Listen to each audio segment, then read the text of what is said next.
A nossa saudação a todos que agora nos assistem. Convido a todos para mais uma meditação, uma reflexão, um estudo da Palavra de Deus. Nós estamos fazendo uma pequena série do assim chamado Sermão do Monte, do Evangelho de Mateus, capítulos 5, 6 e 7. Hoje é o estudo final desse Sermão do Monte, o capítulo 7, e como tema dele eu quero pegar o versículo 12, Mateus 7, 12, onde Jesus diz assim, na linguagem de hoje: façam aos outros o que querem que eles façam a vocês, pois isso é o que querem dizer a lei de Moisés e os ensinamentos dos profetas. Façam aos outros o que vocês querem que eles façam a vocês, ajam com os outros como vocês querem que eles ajam com vocês. Martinho Lutero disse que esse é o resumo do Sermão do Monte, porque todo ele, desde Mateus 5, Jesus aprofunda a vivência da lei. Ele diz como nós nos tornamos cristãos, lá no capítulo 5, quando ele diz: bem-aventurados os pobres em espírito, porque dos tais é o reino de Deus. Pobre de espírito é aquele que não confia em suas obras, porque é pecador por natureza, não confia em suas obras para agradar a Deus. Pobre de espírito, em espírito, é aquele que se esvazia da autoconfiança, se humilha, se arrepende dos seus pecados, e neste Deus pode fazer a sua obra. Deus, com seu Espírito Santo, o leva a crer que o sangue de Jesus foi derramado na cruz do Calvário por seus pecados. E essa pessoa que crê nesse sacrifício redentor de Cristo é uma pessoa, então, bem-aventurada, é uma pessoa realmente feliz. E como essas pessoas, os crentes em Cristo, devem viver? É disso que trata todo o Sermão do Monte, já tivemos alguns estudos, e Jesus resume tudo, então, com esse versículo 12 do capítulo 7, dizendo: façam aos outros o que querem que eles façam a vocês, pois isso é o que querem dizer a lei de Moisés e os ensinamentos dos profetas. Lei de Moisés e os ensinos dos profetas é uma forma de dizer a Escritura Sagrada, ou nós dizemos também o Antigo Testamento, era a Escritura de então. O resumo da Escritura é na verdade, apontar para Cristo como Salvador e mostrar como viver a nossa vida de gratidão. Pois bem, dito isso, eu convido vocês a darmos uma olhada em mais alguns temas finais de como viver no capítulo 7. E logo no começo, nos versículos 1 a 6, ele fala do costume de julgar os outros. Não julguem as pessoas, no sentido de não condenem as pessoas. Isso não quer dizer que a gente não possa advertir alguém em erro, mas só que isso tem que ser feito, só que tem que ser feito em profundo sentimento de humildade, de arrependimento, de reconhecimento dos seus próprios erros, das suas limitações, mas por amor deve-se, com amor, corrigir quem está em erro também. Por que eu digo que isso tem que ser feito com humildade e em arrependimento? Porque somos todos pecadores. E Jesus, nesse texto, quando ele diz que não devemos julgar os outros para não sermos julgados por Deus, ele também pergunta, no versículo 3, por que é que você vê o cisco que está no olho do seu irmão e não repara na trave de madeira que está no seu próprio olho? Hipócrita, tira primeiro a trave de madeira e depois você poderá enxergar o cisco no olho do outro. Jesus usa uma expressão exagerada, ele exagera para mostrar uma grande verdade. Olhe para você, use o espelho da lei, reconheça os seus próprios erros, arrependa-se, peça perdão e em amor ajude o outro a se arrepender também. Depois disso, Jesus diz uma palavra muito enigmática, é difícil assim de ver a que Jesus realmente se refere no versículo 6. Não deem aos cachorros o que é sagrado, pois eles se virarão contra vocês e os atacarão. Não joguem as suas pérolas aos porcos, pois eles as pisarão. Há quem pense que o que é sagrado e as pérolas são a palavra de Deus. Pode ser a lei, exigir o cumprimento da lei por amor, exigir de alguém que não conhece a Cristo. Como é que eu posso exigir isso? Só se fosse por obrigação. Há quem entenda essas pérolas como o Evangelho. O Evangelho teria que ser pregado a alguém que está predisposto a ouvi-lo. Mas será que é isso? Há quem entenda, inclusive, que lançar fora o que é santo e lançar fora as suas pérolas seria a gente, de forma hipócrita, inventar alguma coisa contra um irmão, irmã na fé e fazer com que eles sejam expulsos do meio dos irmãos, expulsos da igreja, e diante desse choque, eles poderiam vir a naufragar na fé e perder a sua fé. De qualquer forma, então, é enigmático esse texto de Cristo aí. Nem tudo fica tão claro assim. Nós, em algum momento, temos que dizer também: Deus me perdoa porque eu não entendo isso aí, eu não sei exatamente o que estás querendo me dizer. Essa humildade eu acho que faz bem para a gente também. Pois voltando ao tema geral, esse tema do início de não julgar os outros, como nós, por natureza, sempre estamos dispostos, sempre estamos com vontade de julgar alguém, a gente deve mudar. E para mudar, a gente tem que pedir isso para Deus. É o que Jesus diz a partir do versículo 7. Peçam e vocês receberão. Procurem e vocês acharão. Batam e a porta será aberta para vocês. Porque todos aqueles que pedem recebem, aqueles que procuram acham, e a porta será aberta para quem bate. Peçam a Deus e Ele vai atender. E Jesus mais adiante dá 2 exemplos, ele diz assim: se um filho pede a seu pai um pão, por acaso o pai vai dar uma pedra? Se um filho pede a seu pai um peixe, por acaso esse pai vai dar uma cobra?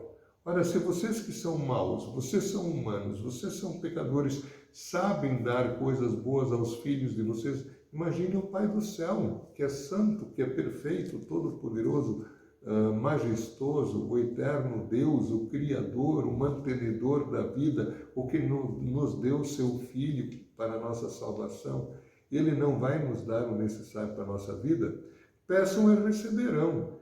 E a coisa principal que temos que pedir, disse Jesus certa vez também, incentivando a orar, por acaso o Pai Celestial não dará o Espírito Santo a quem o pedir? Nós precisamos do Espírito Santo, da assistência dele, para nós podermos amar como gostaríamos de ser amados. Então, peçam a assistência do Espírito Santo em profundo arrependimento, humildade, digo mais uma vez, mas peçam com fé o Espírito Santo. E o Espírito Santo age pela palavra e pelos sacramentos. Se ele é encontrado na palavra, vocês têm que usar a palavra e pedir que ele fale a vocês através da palavra. E esse Espírito Santo vai capacitar vocês também a amar o próximo, a tratar o próximo como vocês querem ser tratados, a não julgar condenando, mas a eventualmente advertir o erro para que haja arrependimento e salvação. Né? Depois disso, então, dentro dessa regra de ouro, que é façam aos outros o que querem que eles façam a vocês, aí Jesus vai falar que existem 2 caminhos. Um caminho, uma porta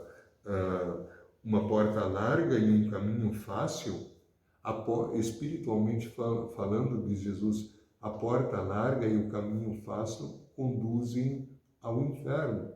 A porta estreita e o caminho difícil, o caminho das tentações, o caminho das provações, das tribulações, desde que a gente esteja agarrado firme na fé em Cristo Jesus como Salvador, como Perdoador, como aquele que abre a porta do céu. Esse é o caminho estreito, é o caminho da fé. Essa é a porta estreita, esse é o caminho difícil, o caminho da fé, mas é pela fé que nós recebemos perdão, vida e salvação. Há muitas pessoas, isso no versículos 13 e 14, a partir do 15 diz Jesus que há muitos falsos profetas que se apresentam como amigos, mas são lobos roubadores, porque apresentam um caminho fácil, caminhos fáceis. Não apresentam o caminho da fé e da consequente tribulação, que pode acontecer, mas apresentam a falsa doutrina. Não, você é uma pessoa boa, você fez um erro, isso é um acidente. Você agora deve fazer o bem para alguém e assim Deus vai ser favorável a você. Se alguém vier com esse tipo de conversa, isso é sinal isso é falsa profecia. Então, os falsos profetas, deles diz Jesus também, versículo 17, vocês os conhecerão, 16, né? Vocês os conhecerão pelo que eles fazem. Os espinheiros não dão uvas e os pés de urtiga não dão figos. Assim toda árvore boa dá frutas boas e a árvore que não presta dá frutas ruins. A árvore boa não pode dar frutos ruins e a árvore que não presta não pode dar frutas boas. Toda árvore que não dá frutas boas é cortada e lançada no fogo. Portanto, vocês conhecerão os falsos profetas pelas coisas que eles fazem. A principal missão, ou o que os falsos profetas fazem, é ensinar a falsidade, ensinar o caminho errado, o caminho da justiça própria, e ensinar que Deus vai perdoar de qualquer forma todo mundo, Deus vai salvar todo mundo, ou inclusive dizer que não existe Deus, não existe vida eterna, com a morte acaba tudo. Enfim, são as doutrinas falsas, são os falsos, os frutos ruins dos falsos profetas. Eles serão castigados por isso eternamente, se não se arrependerem. Pois adiante diz Jesus, então, quem entra no céu é aquele que está na verdade, que edifica a sua casa espiritual sobre a rocha, que é ele, Jesus. Ainda falando dos falsos profetas, quem sabe ele diz, nem todos que no dia da minha vinda, diz Jesus, dirão assim, Senhor, Senhor, nem todos entrarão no reino do céu, mas somente quem faz a vontade do meu Pai que está no céu. Quando aquele dia chegar, muitas pessoas vão dizer, Senhor, Senhor, pelo poder do seu nome, expulsamos demônios e fizemos muitos milagres. Ora, não basta expulsar demônios, não basta fazer milagres. Os falsos profetas o fazem também, sabe, com o poder do próprio diabo. Porque só é verdadeiro profeta aquele que prega claramente sobre Jesus Cristo como Senhor e como Salvador, né? Nesse dia, no dia do juízo final, Cristo vai dizer para aqueles que ensinaram a falsidade, eu nunca conheci vocês, afastem-se de mim, vocês que só fazem o mal, que só anunciam o mal, vocês são falsos profetas. Na sequência, Jesus vai falar dos dois alicerces sobre o que nós realmente estamos edificando nossa vida espiritual. Diz Jesus, versículo 24, quem ouve esses meus ensinamentos e vive de acordo com eles, é como um homem sábio que construiu a sua casa na rocha. Caiu a chuva, vieram as enchentes e o vento soprou com força contra aquela casa. Porém, ela não caiu porque havia sido construída sobre a rocha. E quem ouve esses meus ensinamentos e não vive de acordo com eles, é como um homem sem juízo que construiu a sua casa na areia. Caiu a chuva, vieram as enchentes e o vento soprou com força contra aquela casa. ela caiu e ficou totalmente destruída. Estimados amigos, amigas, irmãos, irmãs, vocês que estão comigo aqui meditando nessa palavra, sobre o que nós estamos edificando nossa casa, a nossa vida espiritual, sobre a rocha, o fundamento, que é Jesus Cristo, ou sobre a areia movediça, ou areia da beira do mar, de mil e uma doutrina, falsidade, doutrinas falsas. Se nós estamos edificando sobre Cristo, mesmo quando vêm as tempestades da vida, nós vamos ficar firmes. E como diz um texto, que aquele que perseverar até o fim, esse será salvo.